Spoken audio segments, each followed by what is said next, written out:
Hey, what's up? Jigxor here. MKV files are excellent for local playback, but converting them to MP4 offers greater convenience and maximum compatibility since this file type is the most universally supported video container format for any device. In this video, I tested several popular tools to find the best solution, and in my opinion, this particular software is the most effective video converter.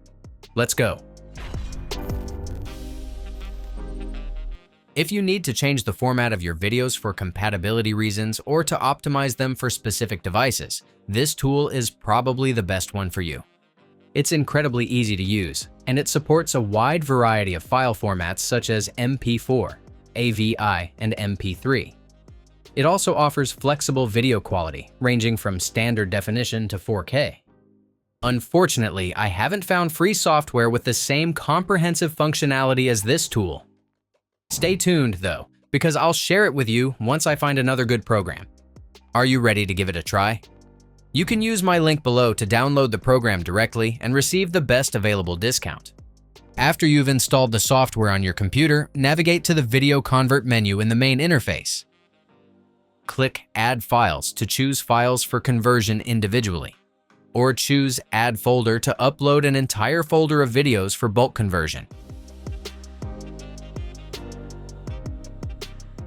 Upon upload, the program automatically suggests the most common conversion settings, which are displayed next to the original file information.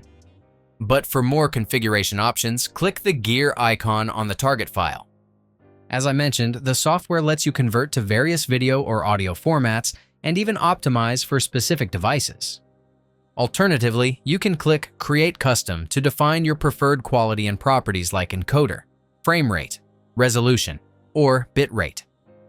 So, depending on what you need, simply select the appropriate file format. For each file format, you can choose your preferred quality, ranging from SD up to 4K for videos, and low to high quality for audio files. Remember, the higher the selected quality, the larger the converted output file size will be. If you're doing a batch conversion, use the bottom configuration options to apply the same settings to all uploaded files. After everything is set up, click the button to start the conversion process. When the process is complete, you will be automatically redirected to the Converted tab. Then simply click the Folder button to find your converted file. That's it. If I could help you, feel free to give this video a thumbs up, and don't forget to subscribe. If you have any questions about the video or want me to create a tutorial about another topic, leave a comment below. See you next time. Bye.